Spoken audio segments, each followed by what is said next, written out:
Assalamu alaikum wa rahmatullahi wa barakatuh. Hello everyone, it's Zainab. Welcome back to my daily reading of Nahjul Balagha. So today I'm going to read you part of the sermon that was delivered by Amir al-Mu'mineen alayhi salam after he got the report of the death of the Prophet sallallahu alaihi wasallam. And then I'm going to read you a bit about what happened that day. The story about what happened. So, in the name of Allah, most gracious, most merciful, all praise belongs to Him, and Allah's peace and blessings to Prophet Muhammad and his pure family, inshallah. Okay, so this is sermon number 66. Okay, أعوذ بالله من الشيطان الرجيم بسم الله الرحمن الرحيم. This is the sermon. Why did you not argue against them, the Ansar, who were the people of Medina, saying that the Prophet ﷺ had already left his will that whoever is good among the Ansar should be treated well and whoever is bad should be forgiven? That's what was said in the Prophet's will, which was not a will that he wrote down. It was a will that was an oral. It was delivered orally to the people. People said, "What is there against them in it?" Imam Ali alayhi salam said, "If the government was to be theirs, there should have been no will in their favor." Then he said the following: "What did the tribesmen of Quraysh plead?" People answered, "They argued that they belonged to the lineal tree of the Prophet sallallahu alaihi wasallam." Imam Ali alayhi salam said, "They argued with the tree but spoiled the fruits." Okay, so this is a bit of a story about what happened that day. That event, which was kind of the election that happened after the death of the Prophet sallallahu alaihi wasallam, is called Saqifa.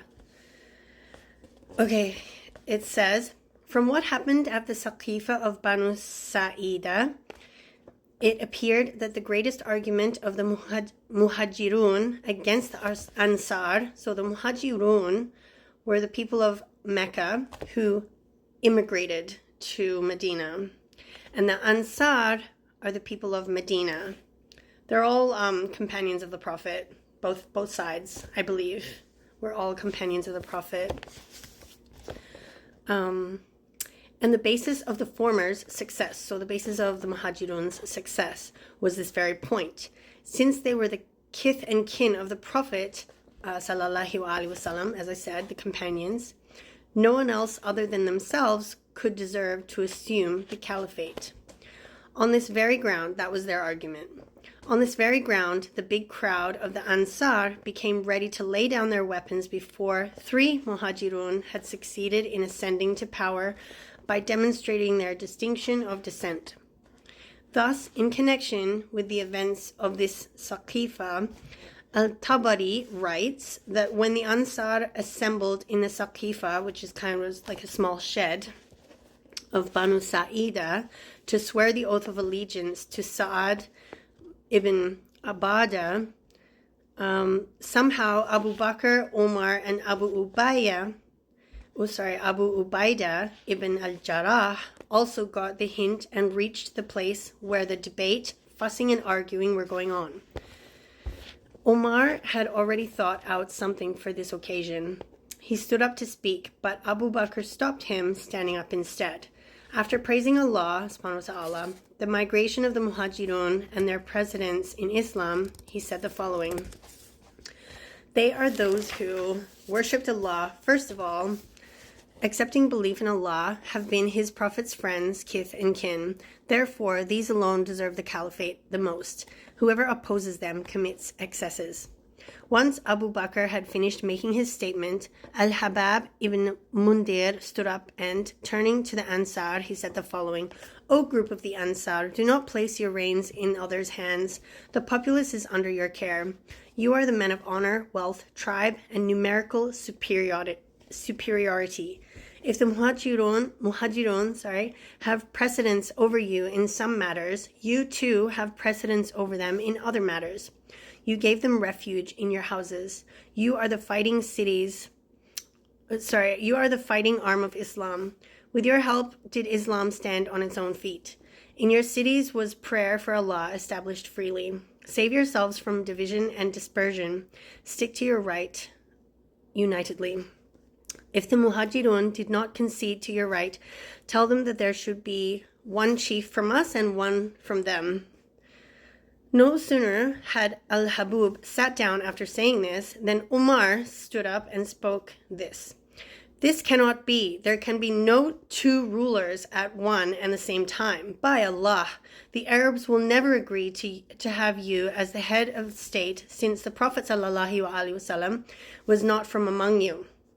He went on to say, certainly the Arabs will not have the least objection to the caliphate being vested on one in whose house the prophetic mission rests, so that the ruler should also be from the same house. For those who dissent, clear arguments can be put forth. Whoever comes in conflict with us in the matter of authority and government of Muhammad ﷺ, he is leaning towards the wrong, is a sinner, and is falling into self-destruction. After Umar, Al-Habab stood up and said to the Ansar, look, stick to your point and do not pay heed to the views of this man or to his supporters. They want to trample on your rights. If they do not consent, turn him and them out of your cities and assume the caliphate. Who other than you can deserve it more? When Al-Habib finished, Umar scolded him. There was a use of bad words from that side also, and the situation began to deteriorate. On seeing this, Abu Ubaidah ibn al-Jarrah spoke with the intention of cooling down the Ansar and win them over to his own side. He said the following, O Ansar, you are the people who supported us and helped us in every manner. Do not now change your ways and do not give up your conduct. But the Ansar refused to change their mind. They were prepared to swear the oath of allegiance to Sa'ad. People just wanted to approach him when a man from the tribe of Sa'ad, namely Bashir ibn Amr al-Khazraji, stood up and said the following, no doubt we came forward for jihad and supported the creed, but our aim in doing so was only to please Allah and to obey his Prophet ﷺ. It does not behoove, I don't know what that means, us to claim superiority and create trouble in the matter of the caliphate. Muhammad ﷺ was from Quraysh. They have a greater right to it and are more suitable for it. As soon as Bashir uttered these words, a dispute erupted among the Ansar. This is exactly was his aim, because he could not see another man of his own tribe rising so high. The Muhajirun took advantage of this division among the Ansar. Omar and Abu Ubaidah decided to swear the oath of allegiance to Abu Bakr. They had just come forward when Bashir, first of all, put his hand on that of Abu Bakr. After that, Umar and Abu Ubaidah swore the oath of allegiance. Then the people of Bashir's tribe came and swore the allegiance, trampling ailing Sa'ad ibn Ubadah under their feet, who then ended up dying. During the whole time, Imam Ali alayhi was occupied with the funeral bath and burial of the Prophet ﷺ, something for which the attendants of the Saqifa did not care. When afterwards he heard about the assembly at the Saqifa and came to know that the Muhajirun had won the score over the Ansar by pleading themselves to be from the tribe of the Prophet ﷺ, he uttered the fine sentence that those who argued on the lineal tree spoiled its fruits. That is, if the Muhajirun's claim was based on being from the lineal tree of the Prophet ﷺ, how can those who are the fruits of this tree be ignored? It is strange that Abu Bakr, who joins the Prophet ﷺ in the 7th generation upwards, and Umar, who joins him on the 9th, may be regarded as belonging to the tribe and family of the Prophet ﷺ.